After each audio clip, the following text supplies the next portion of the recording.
দেখো আমার জনি বাবা খাচ্ছে, নিজে তো খাবে না, ওকে খাইয়ে দিচ্ছে ওর দাদা। এইটা আমার জনি বুড়ো, এই দেখো মুখ ধরে আর এইভাবে দিয়ে দিচ্ছে মুখে। বাবা, একা একা আর খাবি না? তোকে খাইয়ে দিতে হয় তো সব সময়, কেন রে? একবার হাতে তুলে এদের খাওয়ালে এরা আর নিজে থেকে খাবে না। হ্যাঁ খাবে, দুধ খাবে, মিষ্টি খাবে, দই খাবে, বিস্কুট খাবে নিজে নিজে, কিন্তু ভাত রুটি আর নিজে খাবে না, যতই মাংস দাও মাছ দাও। ও জনি, জনি সবাই দেখে নিচ্ছে কিন্তু, তুমি এত বড় ছেলে, তোমাকে খাইয়ে দিচ্ছে। নাও খেয়ে নাও, গপ গপ করে খেয়ে নাও।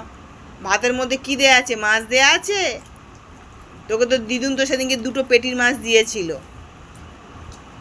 মাছটা দেখানো হলো না, মাছটা তার আগে মাখা হয়ে গেছে। ঠিক আছে, রাখুই, নাও তুমি খেয়ে নাও।